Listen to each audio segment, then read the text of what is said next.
माननीय सदस्य Shri Bhubaneswar Gaur will reply to all these aspersions. नहीं ये करेंगे बाप Bhubaneswar Gaur. He is competent enough to reply to all aspersions. नियम 67 के अंतर्गत जो चर्चा चली है बाकी जगत सिंह नेगी करेंगे तसल्ली आप सबकी, चिंता न करो. मैं भी खड़ा हुआ हूँ. मान्य भुवनेश्वर गौड. जो आपदा हिमाचल प्रदेश में पिछले 2 महीनों से आई है, मैं समझता हूँ यही आपदा पिछले वर्ष भी आई थी और पिछले से पिछले वर्ष 2023 में ये आपदा एक बड़े गंभीर रूप से 22 में भी 23 में 22 में भी आई. हाँ जी, 23 में मेरे विधानसभा क्षेत्र में भी काफी रौद्र रूप से आई थी. इस बार क्योंकि हिमाचल प्रदेश सरकार ने, हिमाचल प्रदेश के यशस्वी मुख्यमंत्री ठाकुर सुखविंदर सिंह सुक्खू जी और हमारे डिप्टी सीएम मुकेश अग्निहोत्री जी के सरकार में जो वल्नरेबल पॉइंट्स ब्यास नदी के मेरे विधानसभा में थे, उनमें तकरीबन 68 करोड़ रुपए की फ्लड प्रोटेक्शन हमने लगाई, जिससे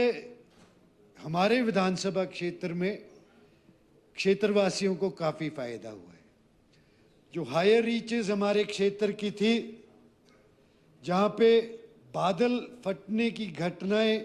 एक बार नहीं, 2 बार नहीं, 3-4 बार हुई है,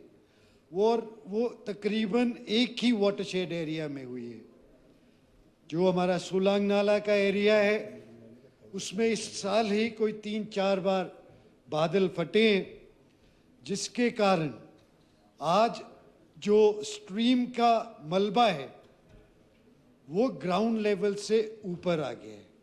चाहे वो सरेई नाला की बात करें हम, चाहे हम अपने ब्यास नाला की बात करें. इतने समय में जो फ्लड्स आए हैं यहाँ पे, मैं सरकार से, आज रेवेन्यू मिनिस्टर हमारे नेगी जी यहाँ बैठे, एक अनुरोध करूंगा कि जो डेब्री उस नाले में है, वो डेब्री जल्द से जल्द वहाँ से उठाया जाए,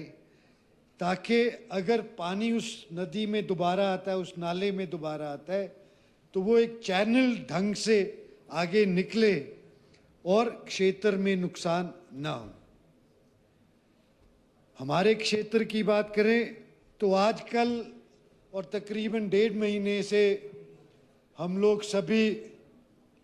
हमारे सेब सीजन में व्यस्त हैं. शुरू में जब तक सड़कें हमारी ठीक थी, जो हमारे किसान बागवान लोग हैं, मार्केट में हमें बहुत अच्छे सेब के मूल्य मिल रहे थे. परंतु तकरीबन पिछले 1 महीने से, क्योंकि बागवानी हिमाचल प्रदेश की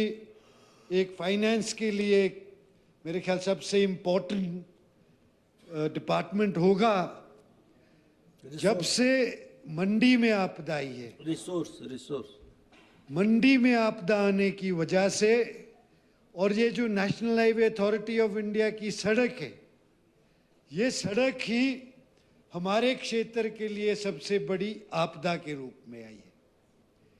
क्योंकि इस सड़क का निर्माण बेतरतीब तरह से हुआ है, चाहे वो हमारे क्षेत्र की बात हो, चाहे वो निचले क्षेत्रों की बात हो. जब से ये आपदा आई है, जो हमारे सेब के मूल्य हमें मिल रहे थे, वो तकरीबन 1/4 मूल्य आज हमें यहाँ पे मिल रहा है. जो हमारे बागवानों की, किसानों की सब्जियां जो मार्केट में जाती थी, वो सब्जियां सड़कों पे ही सड़ गई, और जो किसान बागवान थे, उन्होंने गाड़ियों के किराए भी अपनी जेब से दिए हैं. उसके उपरांत भी बार बार कहने पर भी national highway authority of India के ऊपर कानों में कोई जू नहीं रेंगी है. मैं खुद जिस दिन विधानसभा सत्र के लिए यहाँ आ रहा था, उस दिन भी जब हम रास्ते में थे तो कहा गया कि 2-3 घंटों में सड़क खुल जाएगी, परंतु जब 4-5 घंटे वेट करने के उपरांत भी वो सड़क नहीं खुली, तो जो एक और रूट हमारे वहाँ से है कमांद होके, मैं उस सड़क से होके आया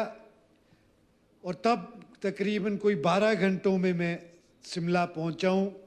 जिस सफ़र को तय करने में 4.5-5 घंटे लगते। हम धन्यवादी हैं प्रदेश सरकार के, जिन्होंने विपरीत परिस्थितियों में भी, जो वो कांडी पास हो चाहे वो कटौला की सड़कें हो, उन्हें सुचारू रूप से चलाए रखा है, ताकि हमारे जो बीमार लोग हैं, हमारे जो लोग नौकरी करते हैं, उन्हें आने के लिए एक व्यवस्था बनी रहे। आज के समय में जो हमारी टूरिज्म इंडस्ट्री है, मनाली में हो या कुल्लू में हो, बिल्कुल बंद पड़ी है, क्योंकि हमारा जो नेशनल हाईवे है वो बिल्कुल एक इरेटिक नेशनल हाईवे बन के तैयार हुआ है। आज के समय में मैं जहाँ तक समझता हूँ, हमें ज़रूरत ये है कि जो हमारे नदी नाले हैं,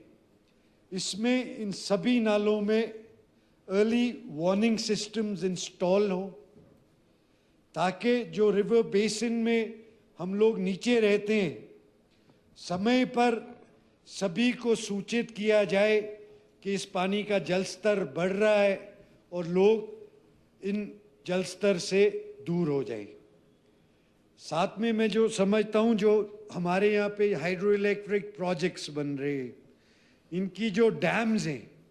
ये डैम्स पहाड़ों की ऊंचाइयों में बन रहे हैं, और पिछली वर्ष भी हमने ये देखा है कि जो मलाना का डैम था, वो डैम टूट गया था, जिससे नीचे वाले क्षेत्र में लोगों को बहुत नुकसान हुआ है। ज़्यादातर अगर हम कोशिश करें, run of the river projects हम यहाँ पे बनाए ऐसे क्षेत्रों में, तो मैं समझता हूँ इससे भी नुकसान क्षेत्र में कम रहेगा। आज के समय में जो हम देख रहे हैं, हिमाचल सरकार ने जो FRA के तहत लोगों को 2 और 3 बिस्वे ज़मीन देने की बात कही है, हम उसका भी स्वागत करते हैं और आशा भी करते हैं जो इस तरह के विस्थापित लोग हमारे, चाहे वो बाढ़ के कारण हुए, चाहे वो लैंडस्लाइड्स के कारण हुए, उन्हें प्रदेश सरकार शीघ्र अति शीघ्र रिहैबिलिटेट भी करेगी, और जो पैसा दे रहे हैं सरकार की ओर से, उससे जो लोग अपने घर लूज कर रहे हैं, वो भी अपने घर एक बार पुनः स्थापित करेंगे। अध्यक्ष महोदय, आपने मुझे बोलने का समय दिया।